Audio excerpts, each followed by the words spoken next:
Hoy vamos a meternos de lleno en una sentencia judicial real, la de un inversor particular contra un gran banco. Es una de esas historias sobre confianza, sobre riesgo y sobre cómo la letra pequeña puede de repente cambiarlo absolutamente todo. Y es que todo arranca aquí, con esta pregunta, porque esta es la clave de todo el asunto. El choque entre lo que una persona espera cuando invierte su dinero y lo que una entidad financiera tiene por ley que cumplir. Bueno, pues en esta historia tenemos a dos protagonistas claros. Por un lado, un cliente, al que llamaremos José, y por otro, su banco de toda la vida, Bank Pyme, que tiempo después fue absorbido por CaixaBank. Entre ellos, lo que parecía una relación de confianza a punto de saltar por los aires. A ver, ¿qué es lo que le ofrece el banco a José? Pues un producto, unos bonos de una empresa llamada AISA. Y oye, sobre el papel la cosa pintaba muy bien. Se lo vendieron como una inversión de renta fija, algo sencillo para obtener un rendimiento estable, predecible, vamos, lo que se dice una apuesta segura. Pero claro, ya se pueden imaginar que si estamos analizando este caso es porque la cosa no acabó bien. Esa promesa sólida se rompió. Lo que parecía una apuesta segura se convirtió de repente en un auténtico abismo. Y aquí es donde la historia se pone interesante. Vamos a repasar un poco las fechas, que es importante para entender cómo se fue torciendo todo. Ya en 2008 empezaron a saltar algunas alarmas, irregularidades en los pagos, pero el mazazo definitivo llega en agosto de 2011. Llega la fecha de vencimiento y el dinero se ha esfumado, se ha perdido todo. Es justo en ese momento cuando el inversor entiende de verdad el riesgo que había corrido sin saberlo. Pasan los años y finalmente en 2015 decide llevar al banco a juicio. ¿Y qué pasó? Pues que gana. El primer juzgado le da la razón a José y anula la compra de los bonos. Pero ojo que la cosa no se queda ahí ni mucho menos. El banco no está dispuesto a aceptar la derrota y decide apelar la sentencia, llevando el caso a un tribunal superior. Y ahora es cuando el banco, que claro es la parte poderosa aquí, decide pasar al contraataque. Presenta un recurso con una estrategia legal muy bien definida que se apoya en 4 argumentos principales para intentar darle la vuelta a la tortilla. Vale, ¿y en qué se basan para apelar? Pues mira, fundamentalmente en 4 puntos. El primero, que ya era tarde para denunciar, que el plazo se había pasado. El segundo, que el juez se había equivocado al exigirle al banco que demostrara que había hecho las cosas bien.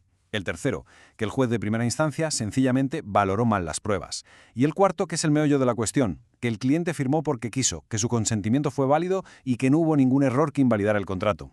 Venga, vamos a lo interesante. ¿Qué dijo el Tribunal de Apelación sobre todo esto? Porque aquí es donde la ley interpreta los hechos y al final nos da una lección muy clara sobre cómo se protege al consumidor en un mundo tan complejo como el de las finanzas. Pues mira, lo primero que hace el tribunal es cargarse de un plumazo el argumento del plazo. Y la lógica que usa, la verdad es que es aplastante. Dice que el reloj para demandar no empieza a correr cuando se firma el contrato, sino cuando el cliente sabe de verdad que ha sufrido un daño. En este caso, cuando los bonos vencieron en 2011 y se confirmó la pérdida total. Así que la demanda de 2015, por supuesto, estaba dentro del plazo. Y aquí viene lo bueno, el contraste entre lo que la ley decía que había que hacer y lo que el cliente recibió en realidad. Es que la ley, ojo, incluso antes de las normativas más modernas, ya era muy clara. El banco tenía que dar información suficiente, clara, correcta y sobre todo hacer hincapié en los riesgos. ¿Y qué se encontró José? Pues según el tribunal, unas cláusulas genéricas, prerredactadas, sin ningún ejemplo concreto del riesgo real. La diferencia es brutal. Todo esto nos lleva a un concepto que es fundamental en derecho, el consentimiento viciado. ¿Y esto qué es? Pues dicho en plata, significa que si firmas algo sin entender de verdad en qué te estás metiendo, porque te han dado una información errónea o incompleta, tu consentimiento no vale. El contrato simplemente es nulo. Mirad, no hay nada como leer la propia sentencia para entenderlo. Esta frase lo deja clarísimo. El tribunal no se anda con chiquitas, ¿eh? Califica la información que dio el banco de absolutamente insuficiente y encima engañosa. No es que faltara un detallito, no. Es que la información que le dieron impidió por completo que entendiera qué estaba comprando. Así que con todo esto ya sobre la mesa llegamos al final de esta batalla judicial. Y el veredicto es importante no solo para las partes implicadas, sino que es un aviso para navegantes, un mensaje muy claro para todo el sector financiero. El resultado final es, bueno, es contundente. El tribunal, sin medias tintas, desestima el recurso del banco, confirma la sentencia original en su totalidad. Y esto quiere decir 2 cosas, que el contrato se anula y además que el banco tiene que pagar todos los gastos del juicio, tanto los de primera instancia como los de la apelación. Y si nos tenemos que quedar con una sola cosa de todo este caso, que sea esta.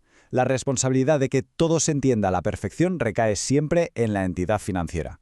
La ley no espera que el cliente sea un experto en finanzas. Al revés, protege al inversor precisamente para que no le vendan productos complejos que no es capaz de comprender. Y todo esto, al final, nos deja con una última reflexión, ¿no? Este caso demuestra que la confianza está muy bien, pero que la información clara y veraz lo es todo. Y nos deja una pregunta en el aire. Cuando se trata de nuestro dinero, ¿de verdad es suficiente con un simple confíe en nosotros?